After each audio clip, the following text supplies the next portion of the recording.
Hi, just before the break we were talking about the signs and symptoms of sleep apnea with Dr. Paul Neis, and you'd mentioned that, now so let's see if I can do this. All right, some people that snore don't necessarily have sleep apnea, but if you have sleep apnea, they are all snorers. Almost all. Almost all, okay. Pretty much. Yeah. Almost all will be snorers. What are some other signs? Well, the main signs that you will see is, first of all, snoring, difficulty sleeping at night, waking up frequently, witnessed stopping of breathing. Okay. Someone who sleeps in the bed with them say, they're snoring and then they stop. And then daytime somnolence or sleepiness during the day. Those are the prime symptoms that you will see with sleep apnea. And we were talking about the sleep lab. I've had the good fortune to go and visit those, and they're beautiful bedrooms. I mean, it's just like being in a motel. They're just beautiful, what's been arranged there. Do you ever find folks have trouble falling asleep in a strange environment? Is that part of the challenge with having someone go through the testing to see what their sleep pattern is, to see if they truly have sleep apnea? Yes, it's not rare for that to happen. Some people have trouble falling asleep in a strange area anyway, but you can imagine you've got a few connectors and wires coming off. It's just something that you're aware of there, and then you're thinking, oh, I have to get to sleep, and they worry about that. We have some standing orders after a certain period of time that someone can be given a sleeping pill, a sleeping aid to help them get to sleep. We don't have to use it, very regularly, but it's there if we need it. Need to, because I would worry that would change their sleeping pattern at all, or it's just so mild. There are some of the old sleeping pills that would do that, but the newer sleeping pills don't really depress respiration, which is the main thing we would be worried about. So we can safely do that and still have a valid test. We try to not do it if we can, but it's better to get a test than not get a test. Once you've got the test, and you are qualified certainly to read that, you're one of the few that can do that. That's what we were talking about earlier in the show. Once that's read and it's determined that someone has a sleep disorder, sleep apnea, what are the next steps then? Well, the next step is to go by what the recommendations are on the reading of the sleep study. And the most common recommendation is to use what's called CPAP. And that stands for Continuous Positive Airway Pressure. That's a little machine that hooks up to a mask, and there are different types of masks.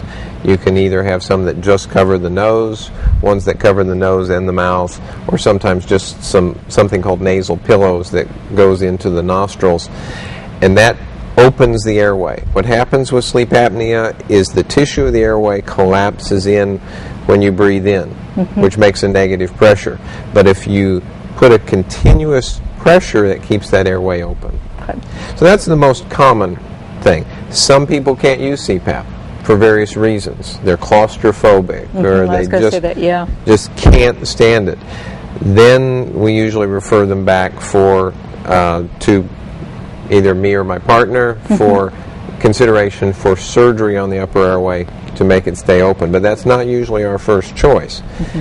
In a very few people, something as simple as positional therapy can help. They mainly have the problem when they're laying on their back. So there are different things that can be done to train them to sleep on their side and not on their back. And then finally, one of the big reasons that sleep apnea is so rampant today is obesity. And so if we can get them to lose weight, and I know that's not easy, it's like quitting smoking, it's just not easy, but if you get somebody who's 100 pounds overweight and they can lose 70 pounds, they may cure their sleep apnea. I'll be darned. I had not put that connection together, and yet it makes perfect sense. So that should be on the top of the list, but unfortunately what should be done and what is possible to do is not always the same. Oh my goodness. We've talked on this show, we've had so many conversations about obesity and how it's impacting people's health. And this was an arena that I hadn't even entertained. how much impact that could have as far as the sleep apnea. But I mean, we've talked about it with diabetes. Those that have finally gone on and lost weight, in many cases, have been able to reduce their medication, or it's just impacted their lives in so many ways. And so we just all need to get up off of our couches and get out there and get going and get healthy. So, but talk to me too. When you talk about I'm going to jump around a little bit here with allergies. What are you seeing this time of year in particular? Well, this time of year, one of the biggest allergens is going to be grass pollen. Okay. But, people who have significant allergies have things usually that they will respond to in all seasons. They're going to be exposed to the things that are indoor allergens that they will react to in the winter, even during the summer. Dust mites is a big one. Pet dander, cats and dogs.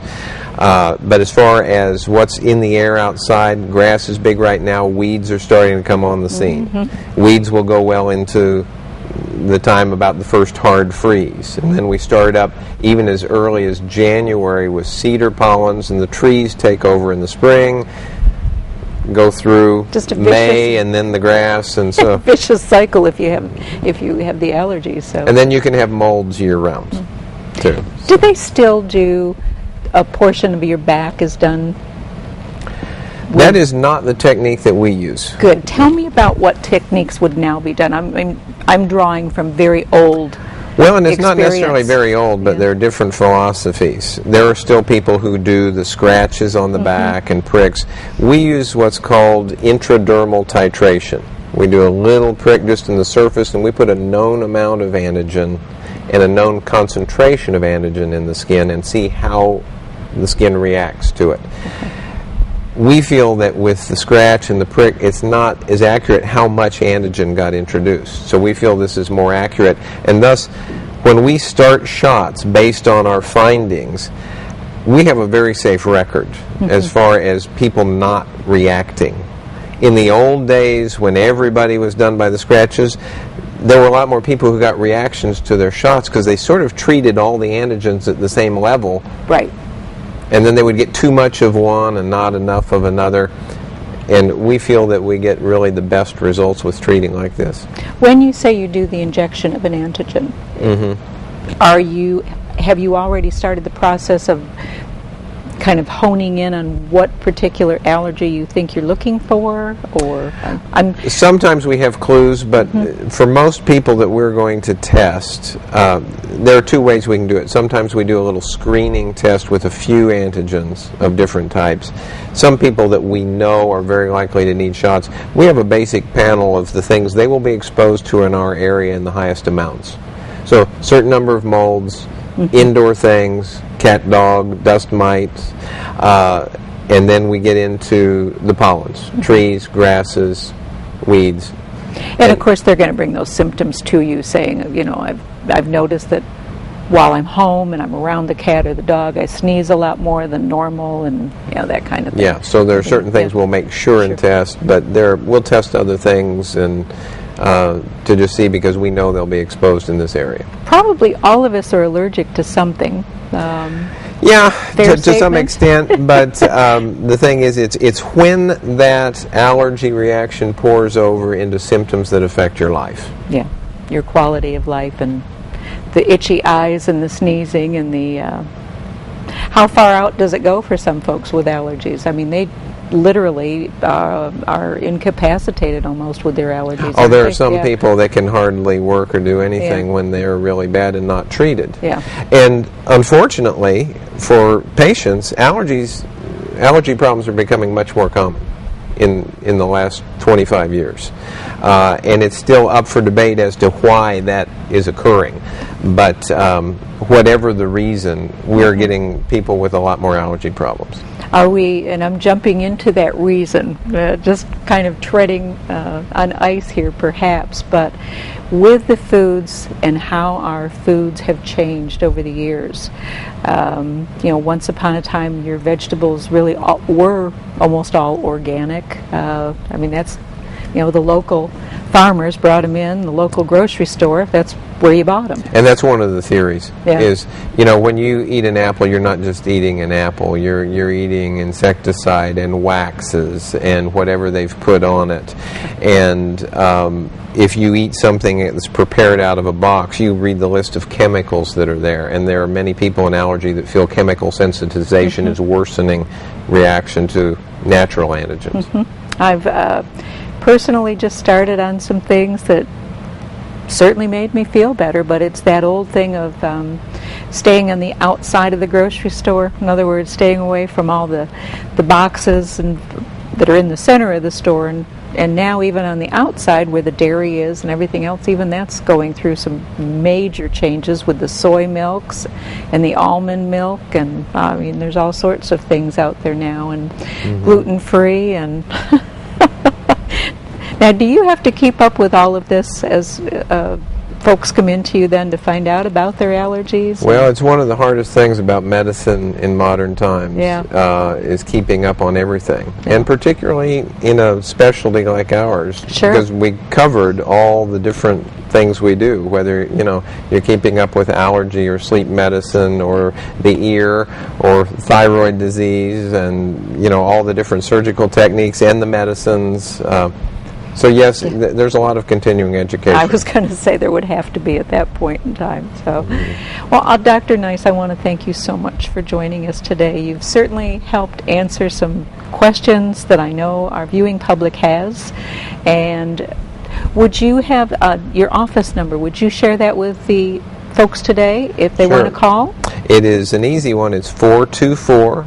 4200. 424-4200. Yeah, 424-4200. 4200. All right. So if those allergies are bothering you, please give Dr. Neis a call. His staff will be able to answer some of your questions, perhaps about your insurance and what's covered and what isn't.